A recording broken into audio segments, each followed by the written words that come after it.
Hi, Armored Pants here, and I have another video for you in the Russian line. This time we're looking at Tier 5 tank destroyer, the Su-85, and we have a complete guide for you. As always, we're going to look at the tech spec using a Blitz hanger. Fantastic asset. Now, this Su-85 is a very good tank destroyer, very solid performer, and it is very typical of tank destroyers. It's in many ways a stereotypical tank destroyer. Has a little bit of armour that may bounce some shots, big gun, it's mobile, and it's quite typical of all the other Russian tank destroyers you will play as you move up the tiers. So getting good with this one, getting proficient with this will stand you in good stead later on. So take your time with this tank and spend some time getting familiar and playing it well. Now we are going to use supercharge and refined gun because this has a big gun and it has lots of pen and has a good reload of only 7.4 seconds, so you can pump out damage in this thing. It has on its APCR rounds 194mm of pen, 44 in the HE, which is great, so you can pen lights etc from the back and side, and it has 144mm on its AP rounds. Its gun handling is pretty good too, especially for a Russian gun. Its gun depression is not really that good, I have to say, but its traverse speed is brilliant. So if you get caught out in the open in this thing, it's not game over. You actually traverse really quickly and will take a lot of tanks by surprise. So be aware of that. It is phenomenally quick in the traverse. Now let's have a look at the armour. Well, there is none really, right, as you can see. There is virtually no armour on it, and it's easily penned. However, if you wiggle this thing about, the angles on the armour plates on the front will bounce some shots, but you should take it that everything you bounce is a bonus. Do not expect to bounce, and when you do, just take it as a bonus. The gods of RNG are smiling down upon you. RNG is random number generation, by the way, which is determines the random outcomes within the game. Does a shot pen or not? Now, as you can see at the back, it's very vulnerable. Front, it's very vulnerable. Your external modules, your tracks are exposed, so you need to have 2 repair kits. The tank is very fast, so you don't need engine accelerator, so run 2 repair kits and adrenaline. Against tier 4, you can see you may bounce some shots front on, but against tier 5 you will not, as you can see. But if you angle quickly, so when you're moving, shake your booty from side to side, you will bounce some shots, and if you've played against this, you will see it. You'll have been experienced that, I'm sure. Tactics, it's great for long range sniping. It's actually very good, as I said, in a brawl because it does have that amazing traverse speed which takes the enemy by surprise. Obviously not good for front line. It is classic tank destroyer. You need to sit at the back, use your big gun to inflict damage.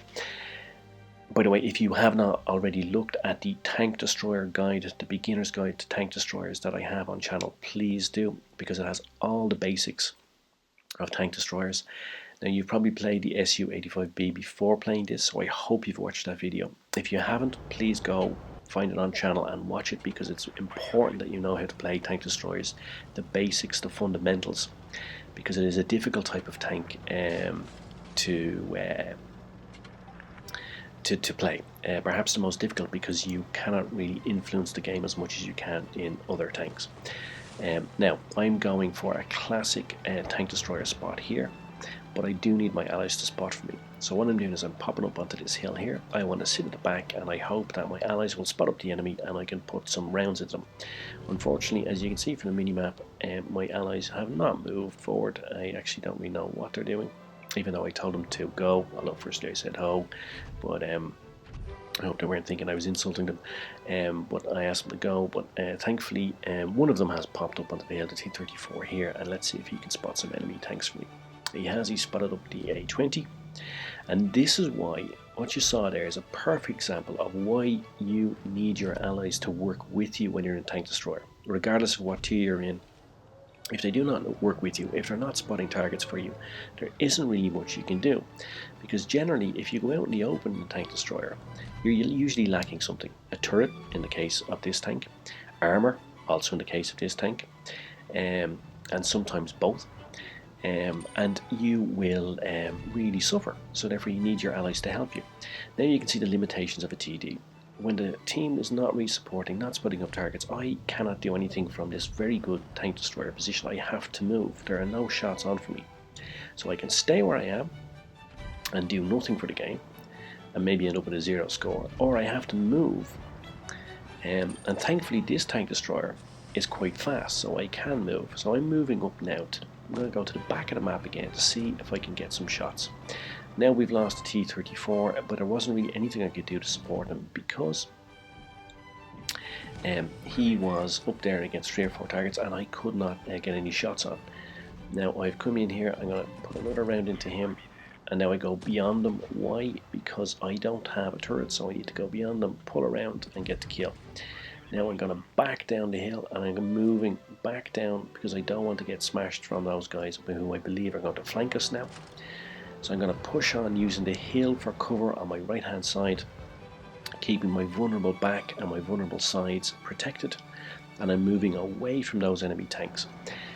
I mean, basically a tank destroyer is mobile artillery. My cousin used to be in the artillery corps, and he described it as them as 8-mile snipers, and that's really what your objective in a tank destroyer should be: to engage from distance and to be unseen. When you're up close and personal with the enemy, something is wrong when you're playing a tank destroyer. It is not working for you. Now you can see that my team, through not really going and spotting and finding the enemy early on in the game, have really put me in a difficult position where I have to be out, I'm exposed, the enemy can see me, and my vulnerabilities are heightened. Now what I'm doing here is I'm firing, backing up, and I'm making those angles I spoke about when we discussed the armour of the tank. You can see there the low muzzle velocity, I missed that shot. You can see also the limitations, not having a turret, I have to wiggle again, but I do get a shot into the M7. Now I'm backing up again, I'm trying to use the house as cover because I really feel exposed here. Thought that round would go through, it didn't. Now I am going to be in big trouble here because there's 3 of them coming onto me. One of them is a Churchill, heavily armoured. I took a round from him, I cleared the Hetzer, which was great because if he had stayed in that position when a Churchill comes onto me here, I would have been in big trouble. Get a round into the Churchill, back off, take another round from him unfortunately, and now there's going to be a brawl with the Churchill, but this will show you what I meant about the capabilities of this tank in a brawl. Now I am not going to wait for him, I'm going to back down the hill here so that he doesn't have a clear shot on me. I fluffed that shot, and I'm going to back down here. Now he's a very, very good reload. What I'm going to do is I'm going to traverse here. Again, I fluffed that shot, but now you see what I mean about a traverse, right? And now I'm not against the fastest tank in the world here, but nonetheless, I'm able to traverse and get a few shots on him, and I actually win that brawl, which is not always easy in a tank destroyer. Now we've pulled this back to 3v3 somehow, I don't know how, because really the team are not playing that well. I switch up to APCR here in case I have to shoot him into the turret, and that's very thick, so I just want to make sure I get the pen. Now the gun handling on Russian TDs is not as good as it is on other TDs, particularly the German ones. So you see here that shot, I don't track him. If I'd been in a Stug, the tier 5 German TD, I'm pretty sure I would have cleared him. But nonetheless, by tracking him, it gives me the chance to reload, and I'm able to clear him. Now, what you're going to see coming up here is something which is important, not just for playing TDs, but any of the tanks and in any games in Blitz. What I decide to do is it's pull back to 2v2. If I push on here onto these guys, because I'm limited, I've no turret, very little armor, and the T1 has a good gun, I am going to get killed probably. So I decide to take a moment and think, and I decide to go for a sniping spot rather than to rush straight in. Thinking, don't underestimate it, it's what wins games. So I paused here, took a breath, I've slowed it down here so you can actually follow my thinking process, and I decided instead of going straight for the enemy, which you people often do, even some very experienced players, you get a rush of blood to the head. I've already taken out 4 tanks and you think, okay, I'm invincible, I'm just going to go and I'm going to go straight in and kill these guys, and probably we would have lost this game. But because I decided to go for the sniping position, cleared the T1 Heavy, which is the biggest threat. The A20 is cut out in the open, and I clear him easy peasy, 14 seconds, both cleared. And that decision I made that easy. If I had rushed in, one tank with big armour and the other tank very agile, I probably would have died and not won that game, not got almost 2k damage, 6 kills and the mastery badge. So think about what you're doing, think about how to do it, think about the tank that you're in and what its advantages are, and make decisions like I did there. Decide to go for the sniping spot, which is what a TD should do. It's in its element in a sniping spot, not to go blazing in like a heavy tank or to try to flank like a medium or a light tank. I played to the tank's strengths, and then in the end clearing those two tanks was very easy. But it may not have been that way if I had decided to do something else. So thinking, really important. So there we go, mastery badge, top gun, high caliber, and Pool's medal for clearing 6 tanks. Now the TD line on of the Russian tech tree is very good, and all of the tanks, as I said earlier, display very similar characteristics. So the next tank up from this is the SU-100, which plays almost identically, just has a bigger gun, the 100mm gun, but plays almost identically to the SU-85. So therefore, play this tank a lot, get familiar with it, get to know how to play it well, the tactics to use. Again, I re-emphasize, if you have not watched the Tank Destroyer Beginner's Guide that I have on channel, please do watch it, because it's essential to learning to play Tank Destroyer as well. So let's have a look at a recap now. It is a classic Tank Destroyer in many ways and displays the key aspects of the vehicle type. Big gun, not so much armour, pretty mobile, no turret. It's fast, agile and mobile, and it has great traverse, as you saw when it was in the brawl with the Churchill. Even if you're up against a fast tank like a medium or a light, you will be relatively okay. It's not easy, but you won't die without a fight. It doesn't really have armour, but you will get some bounces. But if you do, it's luck, so take them as a bonus. But just assume that you're not going to bounce. It has great gun, as you saw, great pen, great damage, and it has decent handling. You know, not so bad for a Russian tank. Not as good as a German, but it's not so bad compared to some of the Russian guns. Very good reload. The KV-1 has the same gun, 85mm, but it's faster reload than the KV-1. 1 second actually, in fact, faster.